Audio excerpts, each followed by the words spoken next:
Hai teman-teman, dimanapun Anda berada, apakah sehat semua? Semoga kalian diberi kesehatan dan keselamatan dimanapun berada. Hai teman-teman, kembali lagi di video saya yang ketiga, yaitu sambungan tentang remote sensing. Tapi video kali ini remote sensing tentang sensor yang mana sensor ini dapat dilihat oleh mata, sama perbedaannya nanti antara penglihatan mata sama di layar atau di remote sensingnya.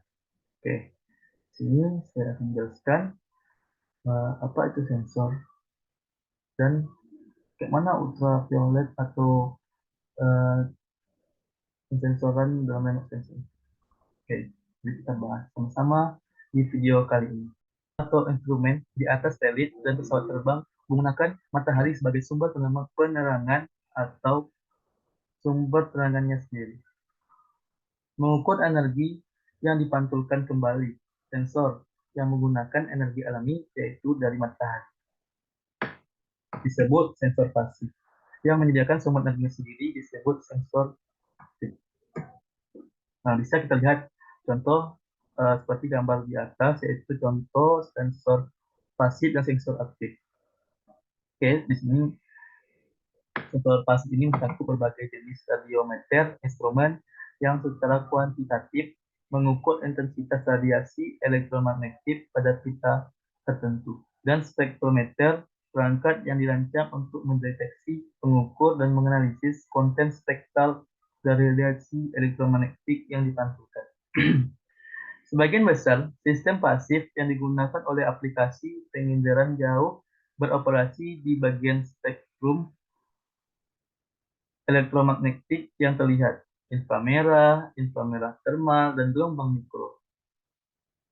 Sensor ini mengukur suhu permukaan tanah dan laut, properti vegetasi, properti awan, dan aerosol, dan atribut fisik lainnya.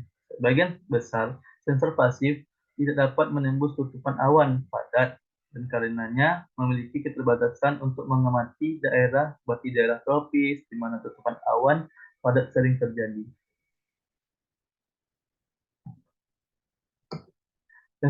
Sensor aktif mencakup berbagai jenis deteksi radio dan sensor jangkauan, radar, altimeter, dan scapelometer. Bagian besar sensor aktif beroperasi di pita gelombang, mikro, dan spektrum elektromagnetik yang beri mereka kemampuan untuk menembus atmosfer di sebagian besar kondisi. Jenis sensor ini berguna antara lain untuk mengukur profil vertikal aerosol, struktur hutan, curah hujan dan angin, topografi permukaan laut dan es. Sensor ini biasanya digunakan oleh ICT di bidang kehutanan untuk melihat sensor pohon-pohon dan sensor yang ada di dalam hutan. Semua pohon aja, tetapi juga hewan-hewan di sana. Juga di sana, di sana. Resolusi. Resolusi berperan dalam bagaimana data dari sensor dapat digunakan. Resolusi dapat bervariasi. Ada 4 jenis resolusi yang perlu dipertimbangkan untuk pengumpulan data apapun radiomagnetik, adapun yaitu radiomagnetik, spasial, spektral, dan temporal. Resolusi radiomagnetik adalah jumlah informasi di setiap piksel, yaitu jumlah bit yang mewakili energi yang direkam. Setiap bit merekam eksponensial daya 2. Misalnya, resolusi 8 bit adalah 28, yang menunjukkan bahwa sensor memiliki 256 nilai digital potensial, atau 0 sampai 255 untuk menyimpan informasi. Dengan demikian, semakin tinggi resolusi radiomagnetik, semakin banyak nilai yang tersedia untuk menyimpan informasi, memberi diskriminasi yang lebih baik antara perbedaan energi sekecil apapun. Misalnya, saat menilai kualitas air, resolusi radiomagnetik diperlukan untuk membedakan antara perbedaan halus warna laut. Juga bisa digunakan untuk melihat pohon, akan terjadi perbedaan halus yaitu warna pohon. Contoh berbagai jenis kubik di video di foto kita kali ini. 2 bit atau 4 Fakules. Seperti contoh di foto sebelah kanan. Sedangkan 4 bit 6 Fakules yang di tengah. Untuk yang 8 bit up to 256 Fakules. substruktur berkomposibel. Di sini kita lihat dapat melihat perbedaan dari berbagai bit-bit dari foto yang terdapat. Resolusi parsial ditentukan oleh ukuran setiap piksel dalam gambar digital dan area di permukaan bumi yang diwakili oleh piksel tersebut. Misalnya, sebagian besar pita yang diamati oleh moderator resolution image spektroradiometer (MODIS) memiliki resolusi spesial 1 km. Setiap piksel mewakili area 1 km kali 1 km di lapangan. MODIS juga menyerta pita dengan resolusi spesial 250 M atau 560 meter. Semakin halus resolusinya, semakin rendah angkanya. Semakin banyak detailnya yang bisa Anda lihat. Pada gambar, Anda dapat melihat perbedaan pikselasi antara gambar 30 piksel, M meter atau piksel, gambar kiri, gambar 100 M atau piksel, dan gambar piksel kanan. Ini contohnya, 30 meter per piksel. Di sini kita masih bisa di atas permukaan seperti gambar peta-peta. Sedangkan yang 100 meter atau piksel sudah terlihat sudah tidak jelas lagi bentuk-bentuknya, tetapi masih bisa dilihat seperti pulau-pulau di samping. Sementara 300 meter per piksel sudah tidak terlihat lagi seperti sudah sangat tidak bisa dilihat. Selanjutnya, resolusi spektral adalah kemampuan sensor untuk membedakan panjang gelombang yang lebih halus, yaitu memiliki pita yang lebih banyak dan lebih sempit. Banyak sensor dianggap multispektral, artinya memiliki 3-10 pita. Beberapa sensor memiliki ratusan bahkan ribuan pita dan dianggap hiperspektral. Semakin sempit tentang panjang gelombang untuk pita tertentu, semakin halus resolusi spektralnya. Misalnya, airborne visible infrared imaging spectrometer atau singkat AFIRIS menangkap informasi dalam 224 saluran spektral. Kubus di sebelah atau kubus yang kita bisa lihat di bawah seperti dalam peta. Seperti dalam peta atau dalam data, pada singkatan data ini membedakan